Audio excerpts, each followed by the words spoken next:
ಉಳಿದ ಮಾತೆ ಅಭಯವನ್ನಿತ್ತಳಲ್ಲ. ನಾವೆಲ್ಲ ದುಷ್ಟ ಮಾನಸರಾಗಿ ಖಳವದೆಗೆ ಹೊರಟು ನಿಂತ ಶುಭವೇಳೆ ನಿರಾಭರಣ ಸುಂದರಿಯಾದರು ಸರ್ವಾಲಂಕಾರ ಭೂಷಿತರಾಗಬೇಕೆಂಬ ಉದ್ದೇಶದಿಂದ ವಿಶ್ವಕರ್ಮನ ಮುಂದೆ ಬಂದಿದ್ದಾರೆ. ಸಕಲ ವಸನ ಭೂಷಣಾದಿಗಳನ್ನು ತಂದು ಜಗನ್ಮಾತೆಯ ಪಾದಮೂಲದಲ್ಲಿ ಇರಿಸಿದಾಕ್ಷಣ ದೇವನಾರಿಯರು ಮುಂದೆ ಬಂದು ಲೋಕಮಾತೆಯನ್ನು ಶೃಂಗರಿಸುತ್ತಾ ಇದ್ದಾರಲ್ಲ, ಅವರೆಲ್ಲ ಭಕ್ತಿಯಿಂದ ತಾಯಿಯ ಸೇವೆ ಮಾಡುವಾಗ ಮಾತೆಯ ಮಕ್ಕಳಾಗಿ ದೇವಿಯ ಭಜಕರಾಗಿ ನಾವೇನು ಸೇವೆ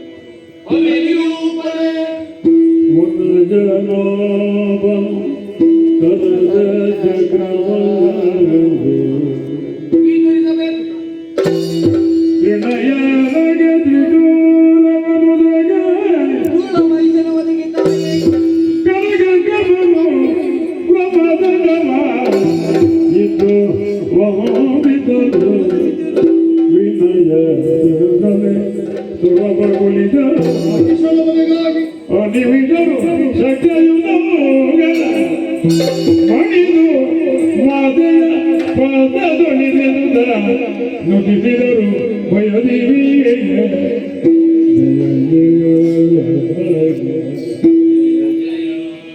ಜಯ ಜಯ ಜಯ ಜಯ ಜಯ ಜಯ ಜಯ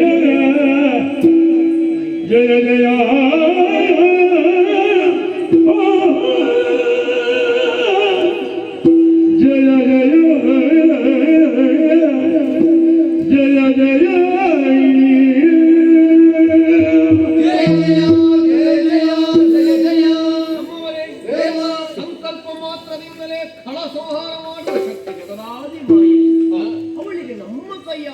ಅಗತ್ಯವೇ ಇಲ್ಲ. ಅದರ ಪಾವಿತ್ರ್ಯಕ್ಕಾಗಿ ನಾವೆಲ್ಲ ಸರ್ವ ಸಮರ್ಪಣಾ ಭಾವದಿಂದ ಕಾಣಿಕೆಯಾಗಿ ಅರ್ಪಿಸಿದ್ದೇವೆ. ದುಷ್ಟ ಮಹಿಷನ ವಧೆಗಾಗಿ ಅಷ್ಟಭುಜ ಪರಮೇಶ್ವರಿ ಹೊರಟು ನಿಂತಾಯ್ತಲ್ಲ. ಎಲ್ಲಿದ್ದಾನೆ ಪರ್ವತರಾಜ?